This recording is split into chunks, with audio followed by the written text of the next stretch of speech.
Hello and welcome to the first ever episode of Average Jocks Hockey Podcast. I'm one of your co-hosts, Justin. Sitting next to me is my co-host, Joel. Hello and thank you for tuning in. Before we start our first episode, I think it's important that we give our listeners an idea of what Average Jocks is all about.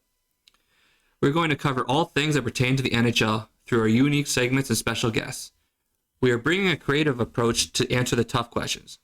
This episode will be shorter than most as it is more of an introduction episode, but going forward, each episode will be roughly 45 minutes to an hour long.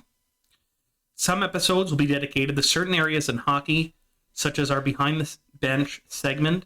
In these episodes, we speak with GMs, coaches, trainers, and builders of the game to take a behind-the-scenes look at how hockey teams tick. In our Locker Room Talk episodes, we talk with current and past players about a variety of hockey topics. We will have a monthly short segment called You Bet Your Ass. In this segment, Joel and I will place a ridiculous bet. The loser of the bet has to face a punishment picked by the winner. To end each episode, we have a segment called Blunder of the Week. In this segment, we pick what we believe the biggest blunder of the past week in the NHL and present it to you, the listeners. We hope you all will have as much fun as we will, and we are happy to have you all along with us for this ride. So without further ado, let's begin our first ever episode of Average Jocks. As I'm sure you're all aware, the regular season is already a week old. The rust should be shaken off and the players should be starting to settle in. For me, the start of the regular season brings hope to all hockey fans that their team is going to be at least a little bit better than they were the previous year in hopes to lift Lord Stanley's Cup. Well, in this episode, Justin and I are going to burst some hockey fans' bubbles, which bring us to our first segment, You Bet Your Ass. Joel and I have filled out our playoff standings for each conference, trophy winners, and lottery draft results for the 2022-2023 season. At the end of the year, we're going to compare these lists, and one with the most correct picks wins. Let's start with our playoff standings. I'll give you a rundown. We'll go division by division. We'll start with the Atlantic. I have the Tampa Bay Lightning as the top team in the division.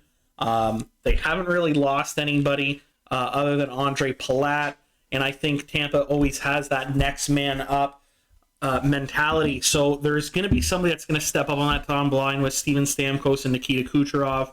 I'm not worried about that.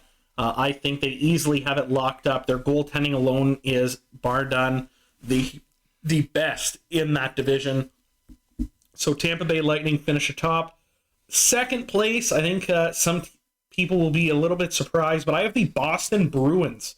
I think the tandem of Ullmark and Swayman gives them a leg up on the Toronto Maple Leafs tandem of Samsonov and Murray, especially with Murray's injury less than 5 games into the season here for the Buds. So I think the Bruins will finish ahead of the Leafs for second. I do have Toronto coming in third. So that rounds up my top three. I do think the Leafs are going to have a hard time with goaltending this season. Austin Matthews can only carry them so far. Justin, what does your Atlantic Division look like? Well, Joel, we agree on 2 of the 3 teams, but in a different order. I as well have Tampa as number 1. I don't see that team slowing down. The firepower is too good. I think they're just great all around. Number 2, I have Toronto. I believe that their goaltending is going to be just fine. I think Samsonov has a lot to prove, as well as Murray, whenever, if and when he's healthy. I think they're going to be fine goaltending, and that was really the only issues that they've had the last couple of years. They have no issue scoring goals. Their defense is a little bit weak, but if they can outscore teams, I think they'll do just fine in the standings. And number 3, I have Florida. I don't see them dropping out of the top 3. They finished first last year. I don't think losing Huberdeau will be that big of a hit that they drop out of the top 3 in that division. All right. Well, we can agree to disagree, but let's move on to the Metro. I have the New York Rangers finishing atop there. I think with Igor Shesterkin and nets, kind of the Andrei Vasilevsky of the Metro, as well as the Rangers' young defense, I think they're going to be a tough team to beat. I think Alexis Lafreniere is going to take it to a next level this year. I have the New York Rangers finishing atop. In second, I have the Washington Capitals. I think Darcy Kemper and Ovi's last-ditch effort to try and get another cup will bring them into second place in that division. In third, I have the Carolina Hurricanes. They have a couple injuries right now. Max Pacioretty on the LTIR.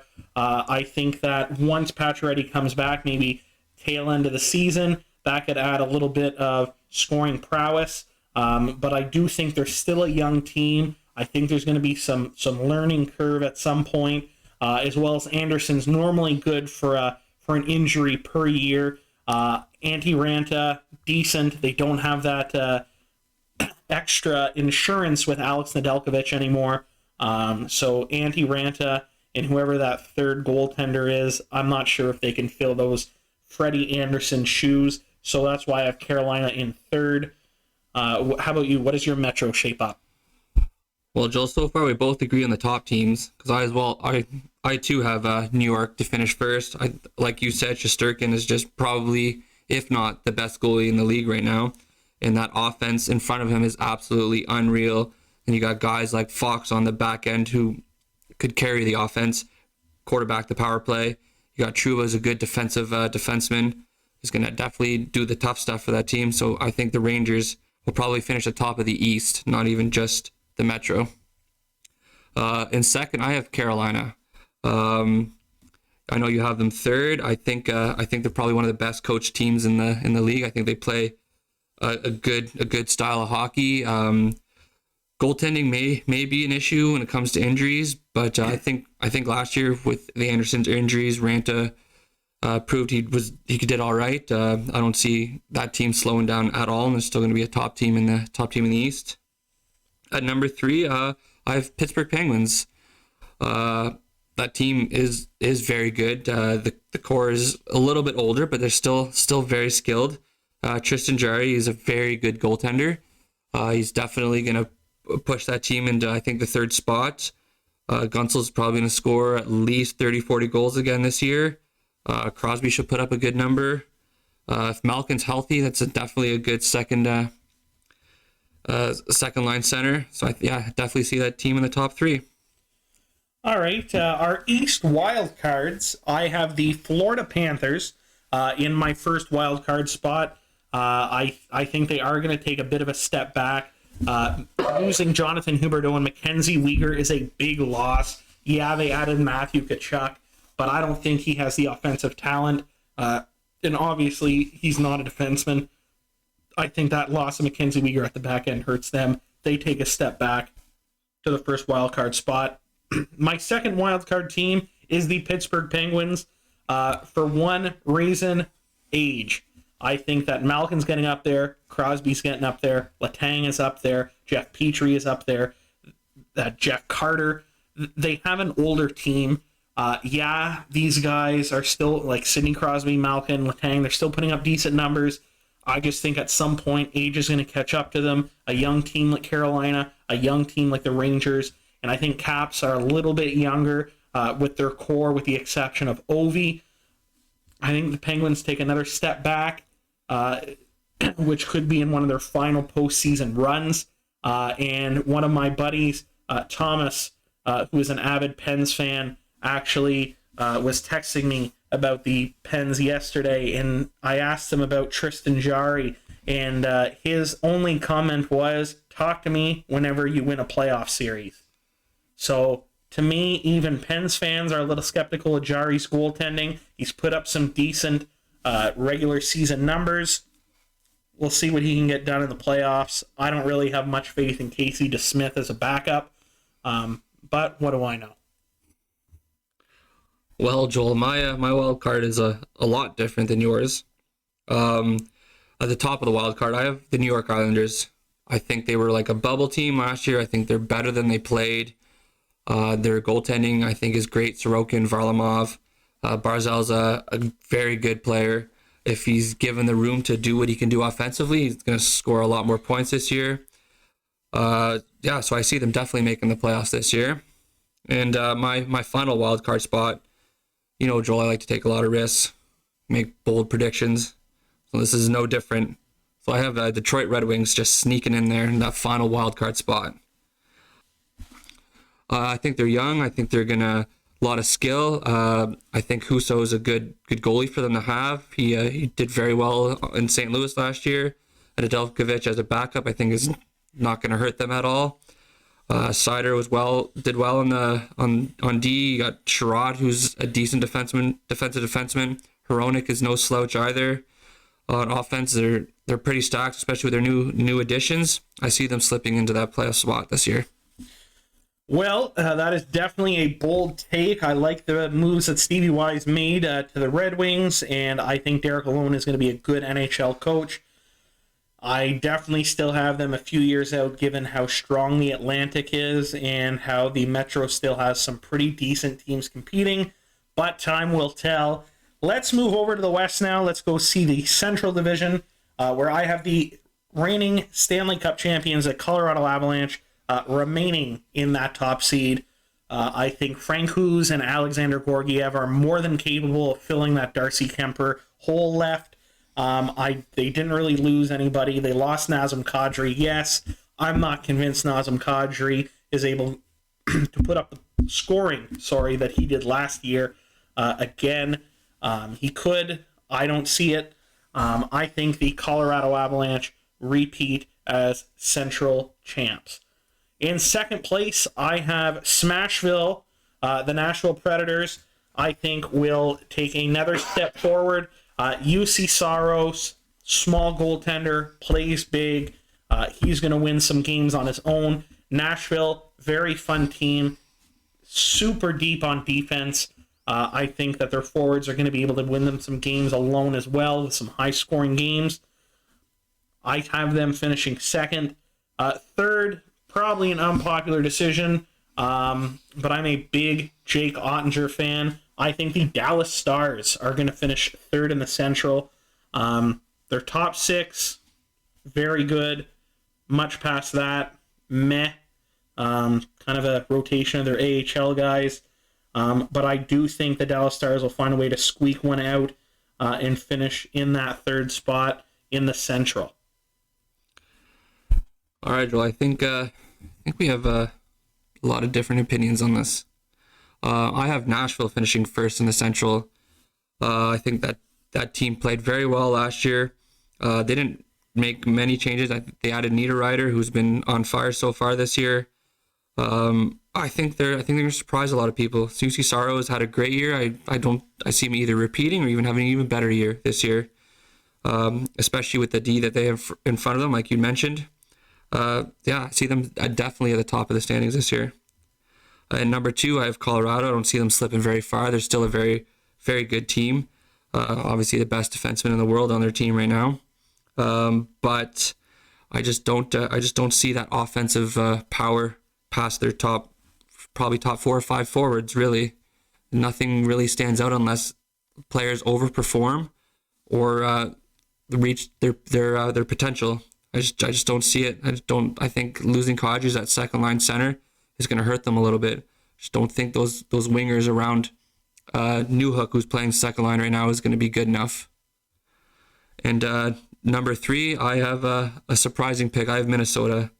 I absolutely loved watching this team play last year. They play with a lot of heart. Kaprizov is absolutely unreal.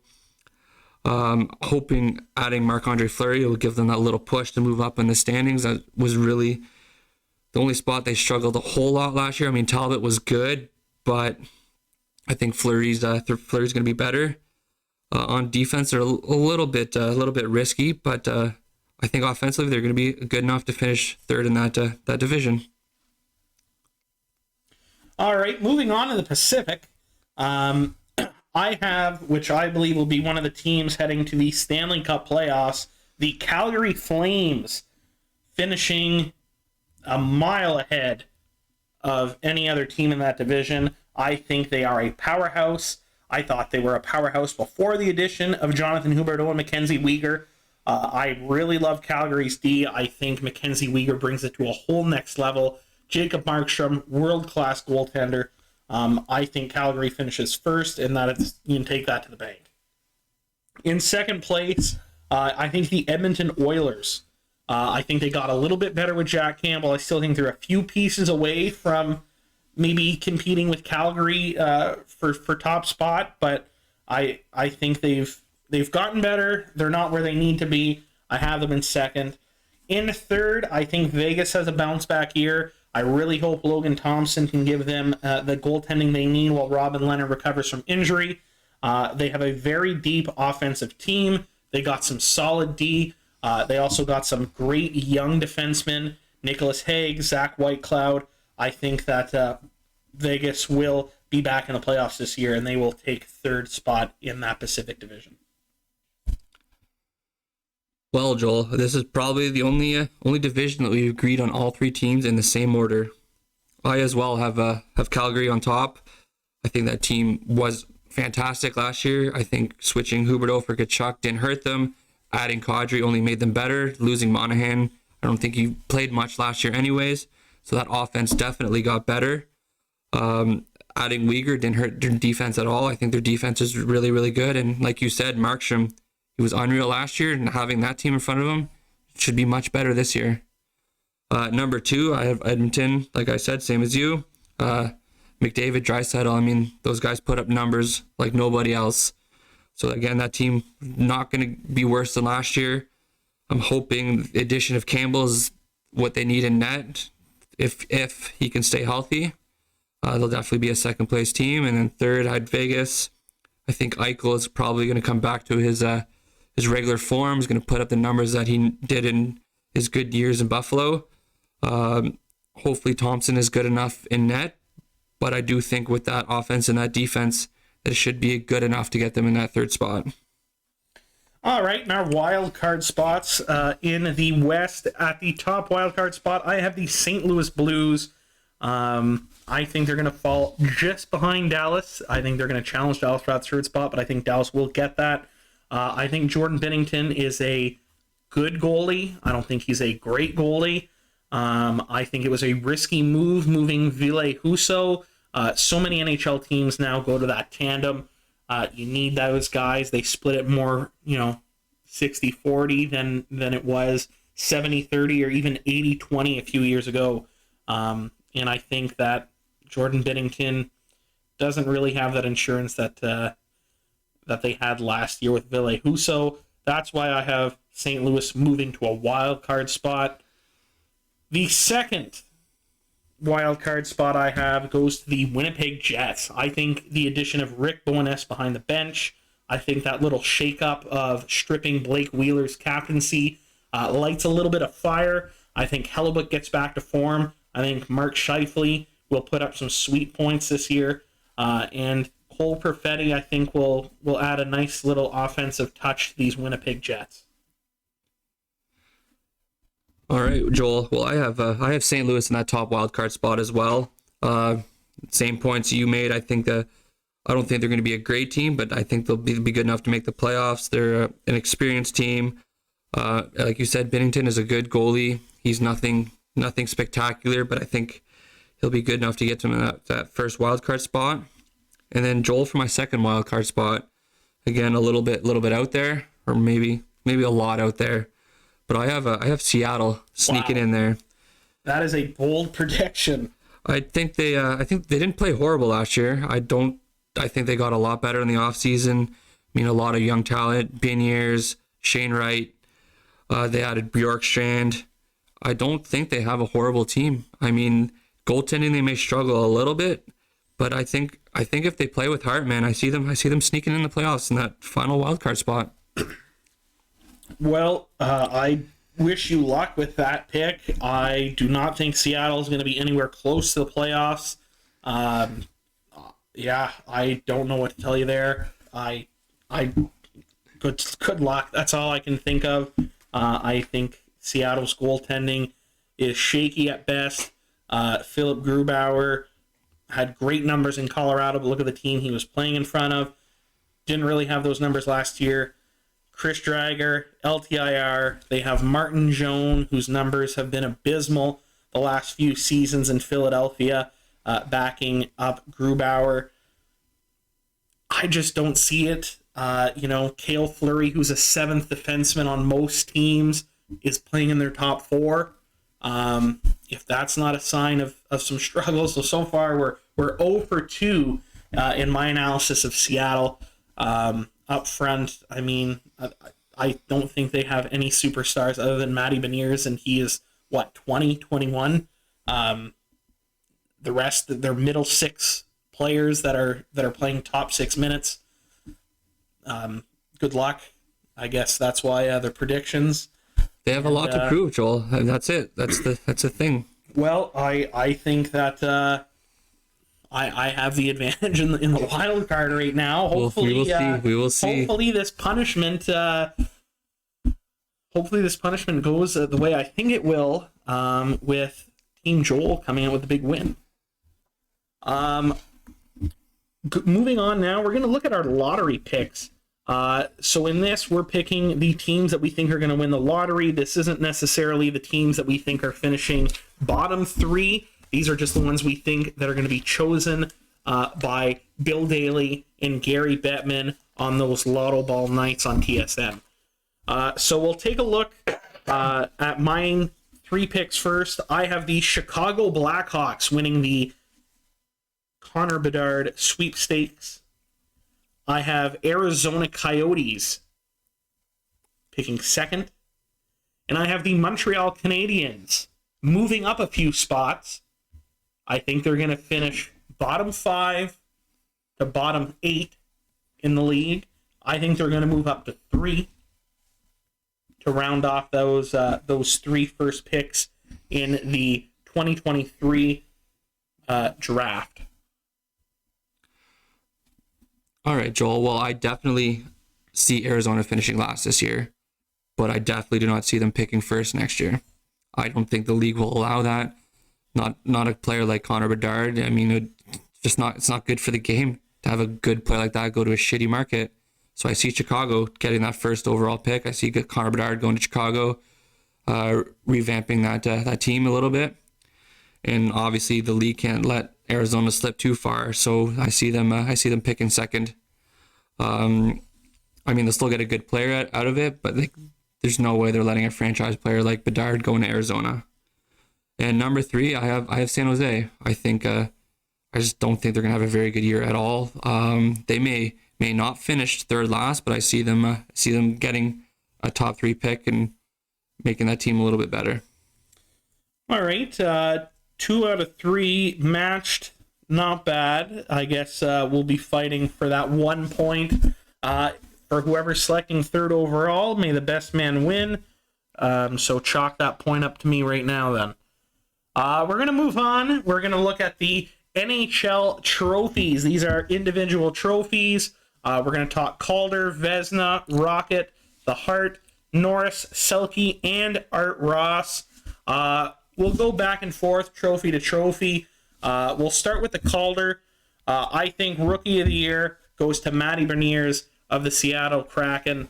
I think, he is just lights out, probably the best talent aside from Mason McTavish for the Calder. I just think his hockey sense, I think McTavish is a bit more of a Brendan Gallagher with a little more offense. And a little more size, as Matty Beniers is more of that offensive threat. I think he's going to be flashy. His name's going to be out there. I think he's going to put up a few more points. So I have Matty Beniers winning the Calder. Well, Joe, that's something we both agree on because Beniers is what's going to take Seattle into the playoffs. He's going to put up enough numbers and enough points. It's going to help them get in the playoffs. I'm telling you.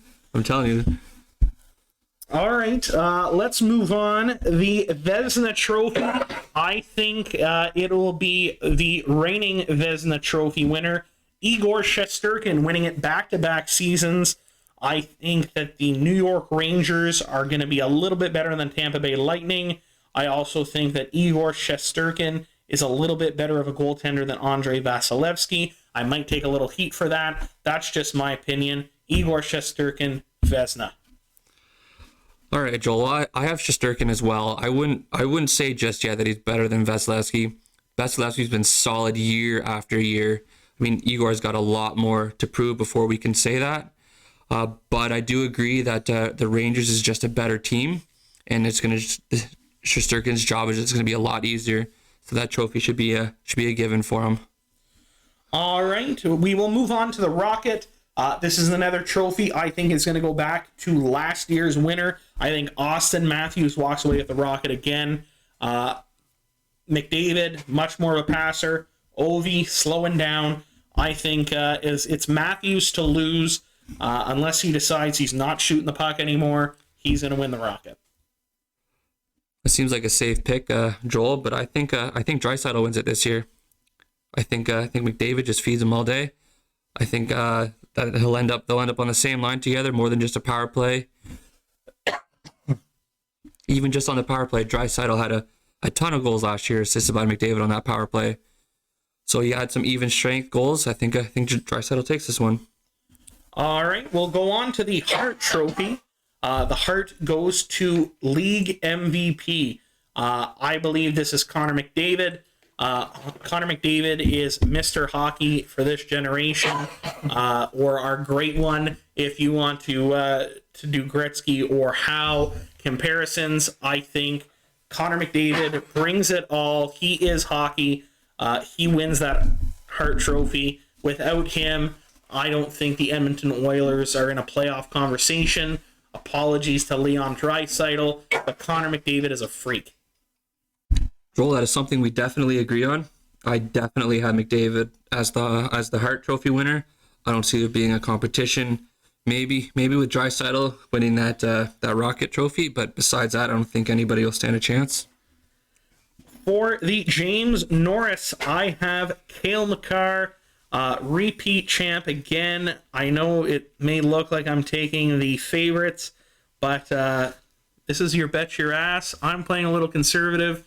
I think that Cale Makar is the no-brain pick here. He does it all. I don't think I need to make more of a case for Cale Makar than that. What is that term that kids use, Joel? YOLO, right? So I gotta go all out there, and I'm gonna go with Yossi. I think he's gonna take that trophy back. I'm not saying Makar is not gonna put up a fight, but I think Nashville is just a better team, and I think Yossi's just gonna put up better numbers. Well, I guess time will tell, but I think that this is an offensive trophy. I think that Cale Makar is going to put up more points than Roman Josi, which puts him ahead. Josi is the better overall defenseman if you're looking at the complete game, but he also has, a little more than a decade on Cale Makar in experience. I think Makar will get there sooner rather than later, but to me, it's still an offensive trophy. I think Cale Makar has this, but like I said, time will tell who made the correct selection. Who knows? Maybe none of us do. Somebody like Victor Hedman or Adam Fox could walk in and take this trophy. But let's move on. Let's look at the Selke Trophy. This goes to the best defensive forward.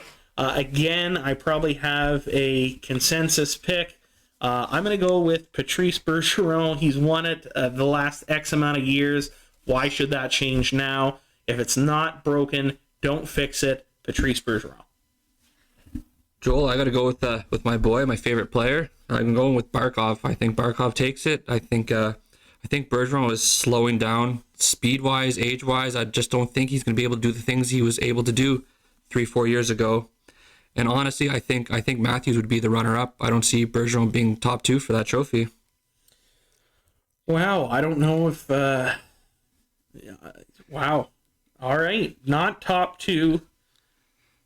I think they're going to rename this. I think they're going to rename this trophy the Bergeron Trophy when he does retire. He is probably one of the greatest defensive forwards of this generation. I just feel like he's slowed down. That age has caught up to him. I just don't think he's going to be as good as Barkov and Matthews.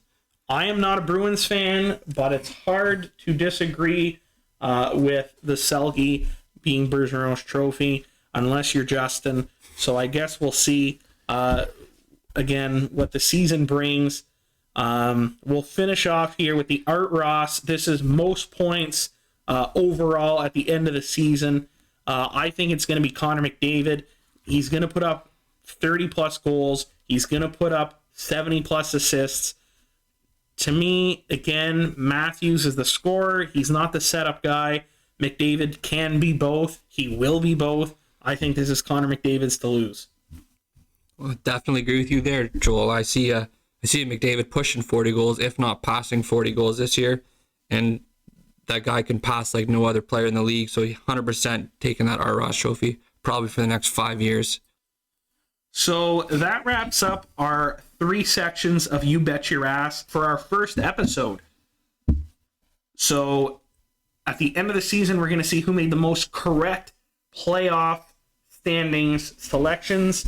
We're also going to see who made the most correct lottery draft result selections and who made the most correct individual trophy selections.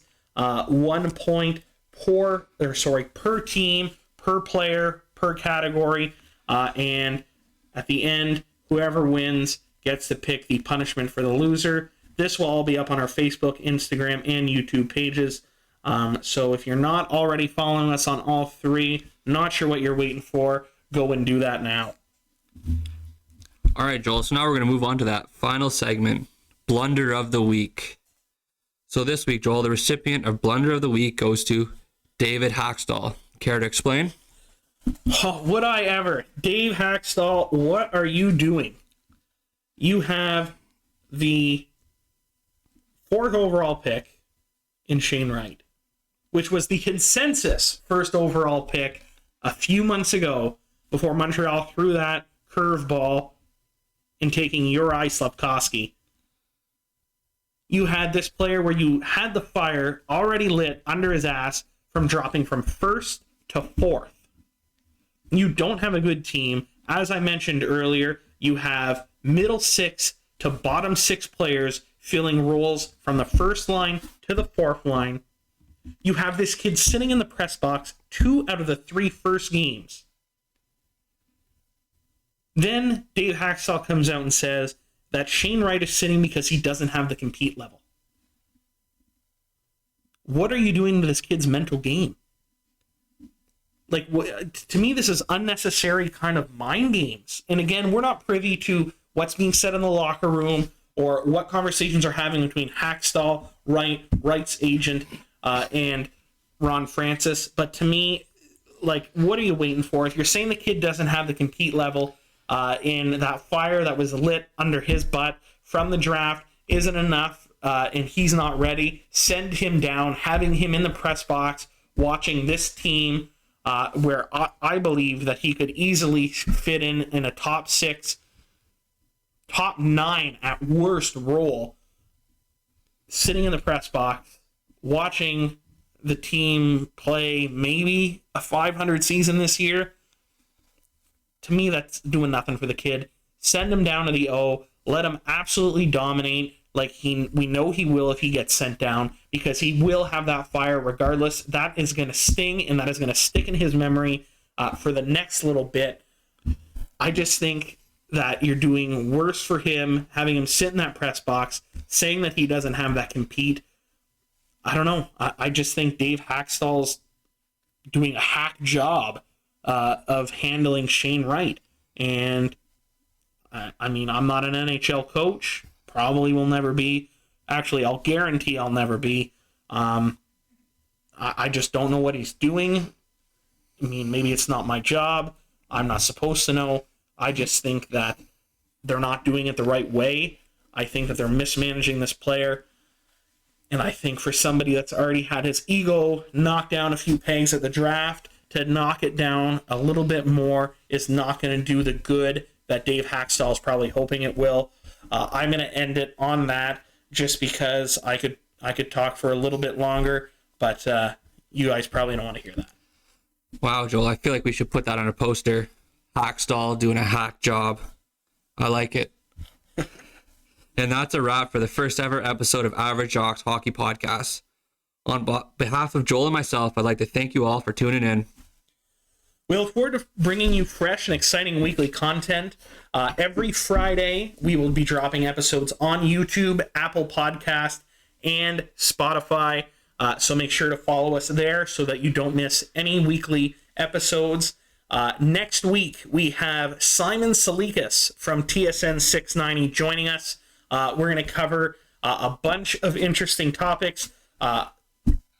quite a bit of the Habs, just because Simon is from the Montreal area. But we're going to touch about all teams in the NHL, all players.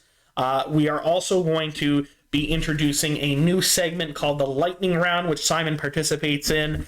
You don't want to miss this episode. We have tons of special guests lined up over the next couple months, so make sure you subscribe. Thank you, and have a great week.